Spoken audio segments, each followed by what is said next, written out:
Om Swastiastu, halo anak-anak, bagaimana kabarnya? Semoga sehat selalu dan selalu dalam perlindungan Tuhan Yang Maha Esa. Bertemu kembali bersama Bu Puspa, tentunya dalam channel Bali Puspa.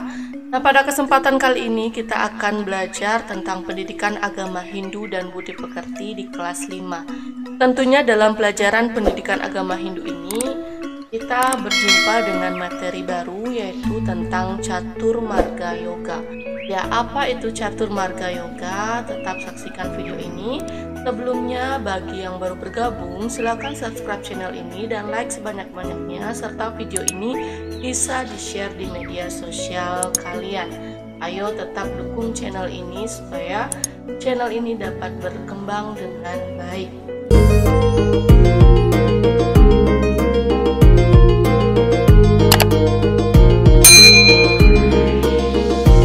Kita langsung saja ya. Catur Marga Yoga adalah ajaran yang dimiliki oleh umat Hindu. Jadi agama Hindu sangat percaya dengan ajaran yang namanya Catur Marga Yoga. Nah, adapun yang akan kita bahas di sini yang pertama tentang pengertian terlebih dahulu, yaitu apa sih makna dari Catur Marga Yoga tersebut. Kemudian bagian-bagian dari Catur Marga Yoga. Kemudian bagaimana penerapan dari Catur Marga Yoga dalam kehidupan manusia. Dan bagaimana hubungan Catur Marga Yoga dengan tujuan ajaran agama Hindu. Kita langsung saja ke pembahasan yang pertama, yaitu pengertian Catur Marga Yoga. Jadi Catur Marga ini berasal dari dua kata, yaitu catur dan marga. Nah, jadi Catur Marga Yoga ini juga disebut dengan catur marga saja, yang berasal dari dua kata, yaitu catur dan marga. Di mana kata catur dan marga ini memiliki arti, yaitu catur adalah 4 dan marga artinya jalan atau cara maupun usaha. Sehingga dapat kita artikan bahwa Catur Marga ini merupakan 4 jalan atau cara umat Hindu untuk menghormati dan menuju ke jalan Tuhan Yang Maha Esa atau ide Sang Yang Widi Wasa dalam mencapai kesempurnaan hidup. Jadi keempat jalan itu apa saja? Tetap simak video ini. Ya, jadi bagian-bagian dari Catur Marga Yoga ini yang pertama adalah ada Bhakti Marga Yoga, dan Jnana Marga Yoga, Karma Marga Yoga, dan Raja Marga Yoga. Jadi inilah keempat bagian dari Catur Marga Yoga. Nah, bagaimana pembahasan masing-masing dari bagiannya ini? Yang pertama kita akan bahas Bhakti Marga Yoga. Bhakti Marga ini adalah jalan menuju Tuhan dengan cara menunjukkan bakti kita, itu dengan cara berbakti, cinta pada Tuhan dan sesama. Nah, mereka yang mencintai Tuhan ini tidak memiliki yang namanya kesedihan dan keinginan, tidak pernah membenci yang namanya sesama makhluk hidup. Kegiatan untuk menunjukkan rasa bakti kita ke hadapan Tuhan ini bertujuan supaya kita selalu bisa dapat saling mencintai atau saling memiliki rasa tidak pernah membenci antara satu sama lain. Dalam Bhakti Marga Yoga ini diwujudkan dengan 2 tingkatan, yaitu yang pertama para bakti. Artinya berbakti kepada ide Sang Yang Widi Wasa yang utama yang dilaksanakan oleh bakta yang tingkat intelijensinya dan kesadaran rohaninya sangat tinggi. Kemudian yang kedua, apara bakti. Artinya cara berbakti kita kepada Sang Yang Widi Wasa yang tidak utama yang dilaksanakan oleh bakta yang tingkat intelijensinya dan kesadaran rohaninya kurang atau sedang-sedang saja. Nah, jadi bakta itu adalah orang yang sedang melaksanakan bakti, disebut bakta. Selanjutnya adalah Jnana Marga Yoga. Nah, apa itu Jnana Marga Yoga? Jadi jnana ini adalah cara untuk mencapai Tuhan dengan mempelajari kitab-kitab suci, Weda, atau pengetahuan suci. Nah, Jnana Marga ini dapat dilakukan dengan menerapkan ajaran Catur Purusa Arta dalam kehidupan. Jadi Catur Purusa Arta ini ada 4. Yang pertama, Dharma, Arta, Kama, dan Moksa. Dharma itu adalah kebenaran yang abadi, Arta adalah harta benda, Kama adalah hawa nafsu atau keinginan, dan Moksa adalah kebahagiaan yang abadi. Jadi dalam mencapai Jnana Marga ini dapat dilakukan dengan cara mengamalkan ajaran Catur Purusa Arta ini. Maka dari itu, Catur Purusa Arta ini dapat kita artikan bahwa ada 4 hal yang paling utama, yaitu tujuannya sebagai cerminan atau pedoman hidup bagi semua orang untuk mencapai tujuannya. Selanjutnya, Karma Marga Yoga. Karma Marga Yoga ini adalah jalan menuju Tuhan dengan cara bekerja atau melakukan pelayanan tanpa pamrih. Artinya di sana adalah bahwa setiap yang kita lakukan di sana haruslah berlandaskan yatnya, yaitu korban yang tulus ikhlas, perbuatan yang dilakukan dengan secara tulus ikhlas. Dengan melakukan semua pekerjaan atau pelayanan itu sebagai persembahan kepada Tuhan dan jangan pernah mengharapkan yang namanya pamrih atau hasil. Selanjutnya, Raja Marga Yoga. Raja Marga Yoga ini adalah jalan yang membawa penyatuan dengan Tuhan melalui pengekangan diri dan pengendalian pikiran, seperti mengendalikan indera-indera dan mental atau gejolak pikiran yang muncul dari pikiran kita. Jadi untuk menenangkan pikiran, kita dapat mengendalikan pikiran, yaitu bisa dengan cara melakukan tapa dan semedi, sehingga dapat membebaskan diri kita dari ikatan duniawi dan mendekatkan diri ke hadapan ide Sang Yang Wibasa. Itulah maksud dari Raja Marga Yoga.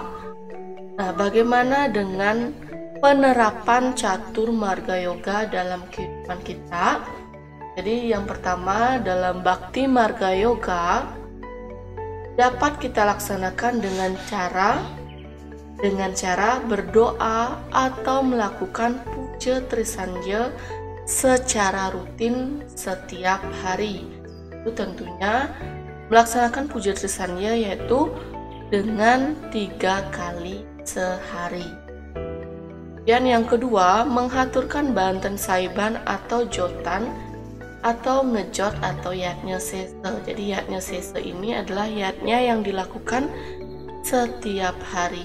Jadi setiap hari atau setiap pagi hari kita menghaturkan yang namanya banten saiban.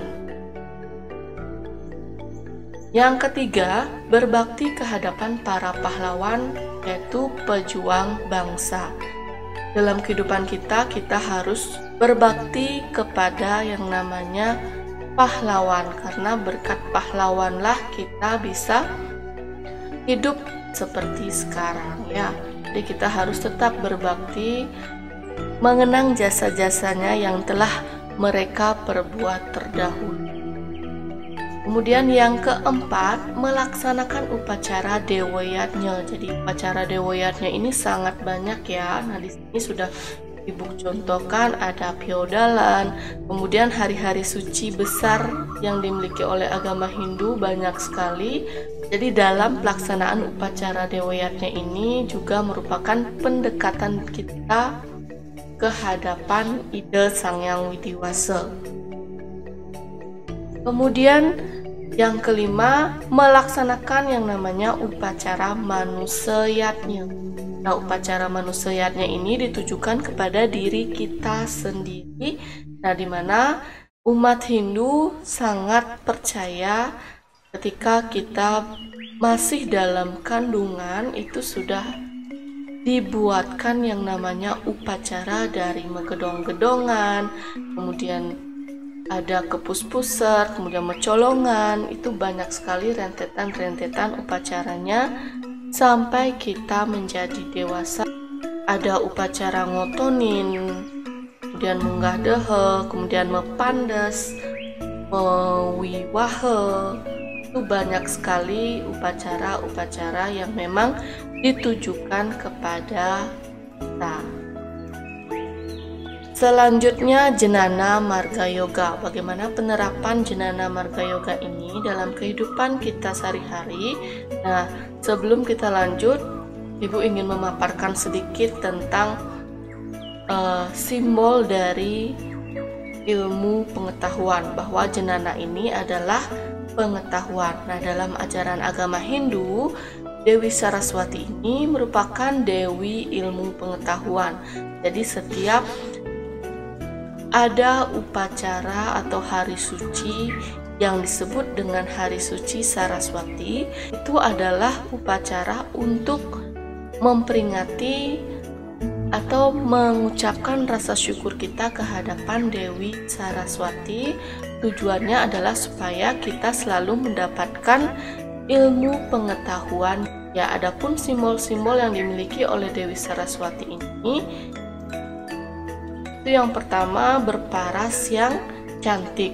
Bermakna sebagai ilmu pengetahuan itu adalah sangat mudah, lemah lembut, dan menarik hati. Kemudian Dewi Saraswati membawa genitri. Genitri ini melambangkan ilmu pengetahuan itu tidak akan ada akhirnya, dan selama hidup ini tidak akan habis untuk dipelajari. Jadi kita sebagai manusia, kita tidak bisa hanya belajar hanya sekali, baru bisa pelajaran ini jangan sampai dilupakan. Jadi teruslah belajar, dan belajar. Kemudian yang ketiga ada keropak, yaitu melambangkan sumber ilmu pengetahuan. Kemudian wina melambangkan bahwa ilmu pengetahuan itu sangat halus. Kemudian teratai, bunga teratai ya, melambangkan bahwa ilmu pengetahuan itu bersifat sangat suci. Kemudian ada burung merak, melambangkan ilmu pengetahuan itu sangat berwibawa. Kemudian ada burung angsa, yaitu melambangkan bahwa ilmu pengetahuan itu bersifat sangat bijaksana, dapat membedakan antara yang baik dan yang tidak baik. Jadi pengetahuan suci yang kita miliki ini tujuannya supaya kita selalu didampingi oleh sifat yang bijaksana, yaitu dapat memilah mana yang baik atau mana yang tidak baik. Nah, untuk penerapannya dalam kehidupan sehari-hari, nah, yang pertama ada ajaran Brahmacari, di mana ajaran Brahmacari ini adalah masa kita untuk menuntut ilmu dengan tulus dan ikhlas. Jadi dalam kitab Sarasamuscaya Sloka 27 mengajarkan kita tentang memanfaatkan masa muda kita dengan sebaik-baiknya. Jadi hendaknya digunakan untuk menuntut dharma dan ilmu pengetahuan. Jadi masih kita muda, belum menikah, kita haruslah menuntut ilmu itu setinggi-tingginya supaya menjadi orang yang lebih baik. Jadi seperti itu manfaat dari ilmu pengetahuan. Nah, dalam masa itu kita disebut dengan masa Brahmacari, masa menuntut ilmu. Kemudian menerapkan ajaran aguron-guron. Yang dimaksud di sini adalah proses, yaitu hubungan antara guru dan murid. Nah, hubungan antara guru dan murid ini harus bagaimana? Yaitu harus saling menghormati. Jadi ketika guru sedang menjelaskan atau memberikan tugas, hormatilah guru tersebut dengan cara mendengarkan semua nasihat-nasihat, kemudian mendengarkan saat mereka mengajar dan mengerjakan apa yang disuruh oleh guru kita. Kemudian menerapkan ajaran catur guru, yaitu berhasilnya seseorang menempuh jenjang pendidikan yang dan berkualitas. Jadi ketika anak-anak mendengar namanya catur guru, nah, karena catur guru yang dimaksud di sini adalah ide Sang Yang Widi Wasa, kemudian guru kita yang mengajar atau memberikan ilmu pengetahuan, kemudian orang tua dan pemerintah.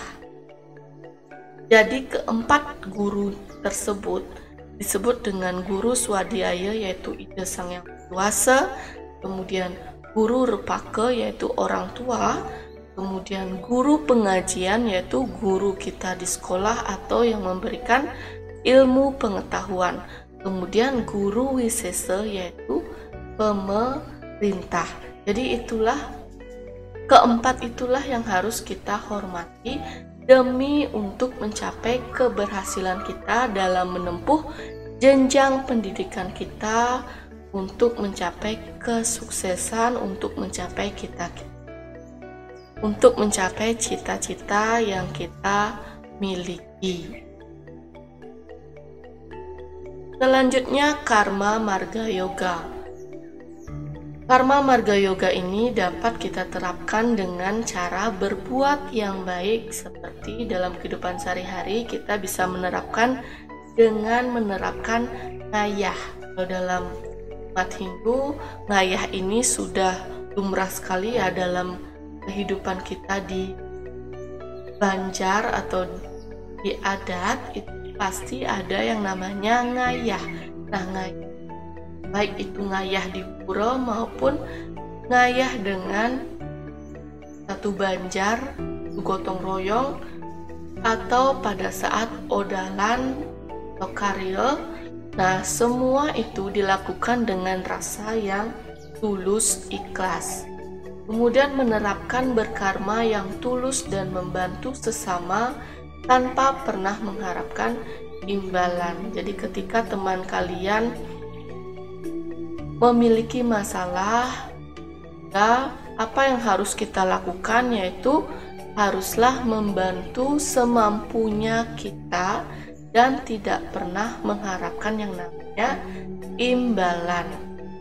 Kemudian menerapkan filosofi menyama braya. Ya, apa maksudnya di sini? Ya, tadi sudah Ibu singgung sedikit, yaitu filosofi menyama braya ini lebih ditekankan ke dalam kehidupan sehari-hari, yaitu gotong royong, saling membantu di dalam, misalnya ada upacara yang dilaksanakan oleh orang lain seperti pewiwahan atau menikah, kemudian ada mecaru dan lain sebagainya. Kita hendaknya membantu keluarga tersebut dalam melaksanakan upacara tersebut. Kemudian menerapkan filosofi suka dan duka, seperti selalu membantu kepada seseorang yang mendapatkan musibah dan menolong keluarga yang sedang ketika temannya ada mendapatkan musibah atau bencana, kita hendaknya memberikan pertolongan dengan memberikan sedikit sembako atau apapun yang kita miliki. Nah, jadi dalam hal ini adalah berbagi.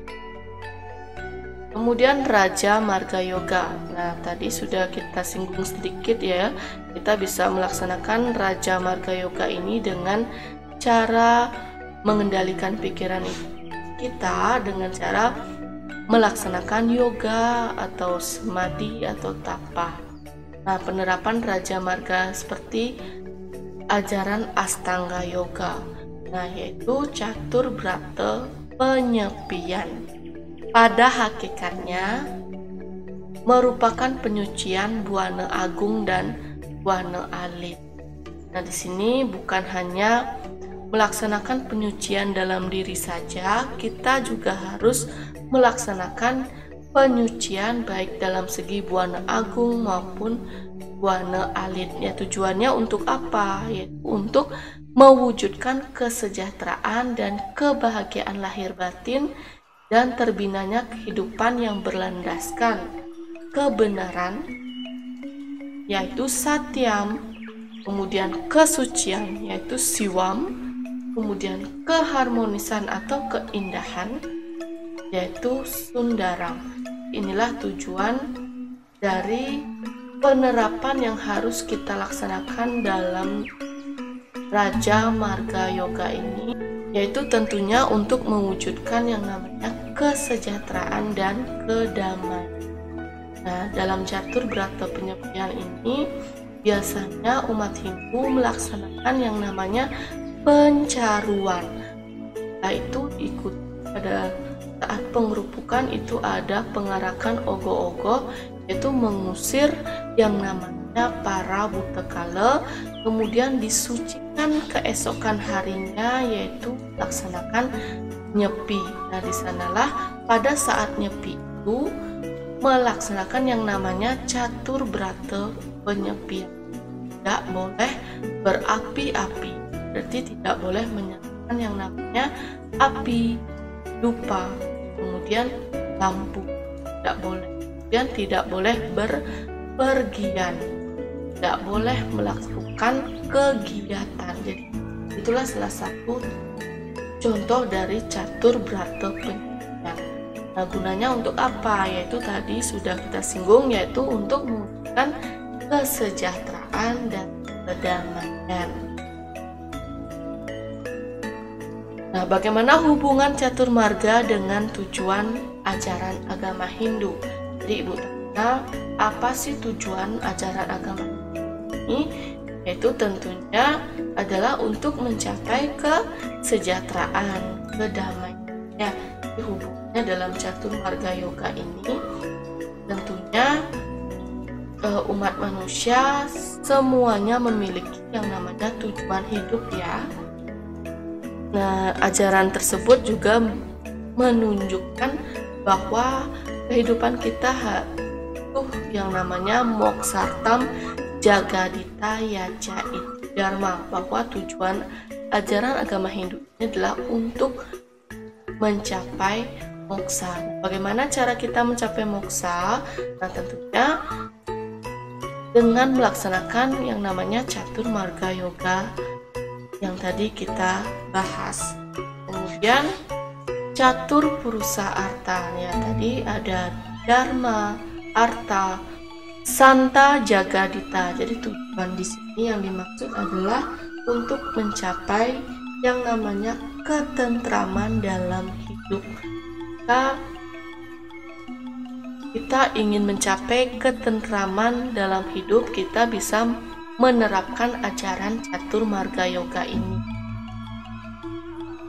Dan sukerta skala lan niskala, mendapatkan kesucian lahir dan batin. Mana caranya? Yaitu dengan menerapkan ajaran catur marga yoga. Kemudian mencapai keharmonisan hidup sesuai ajaran catur marga. Ya, jadi intinya dalam pelajaran catur marga yoga ini adalah untuk memantapkan mengenai kehidupan umat manusia di alam semesta ini, terutama untuk peningkatan, pencerahan, serta memantapkan keyakinan atau kepercayaan yang disebut dengan tada dan pengabdian disebut dengan bakti terhadap Sang Hyang Widibasa atau Tuhan yang Maha Esa.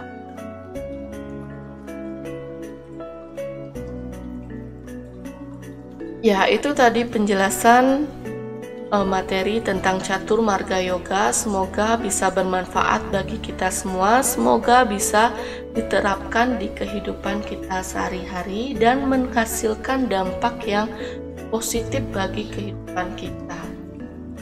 Ya, itu saja yang bisa Ibu sampaikan pada kesempatan kali ini. Apabila ada pertanyaan, silakan anak-anak boleh komentar di kolom komentar di bawah ya. Dan jangan lupa Ibu ingatkan kembali bagi yang baru bergabung, silakan subscribe channel ini dan like sebanyak-banyaknya, serta video ini bisa di-share di media sosial kalian. Ya, akhir kata, karena kita tadi diawali dengan panganjali umat, Ibu tutup dengan Parama Santi. Om Santi Santi Santi Om. Sampai berjumpa di video selanjutnya.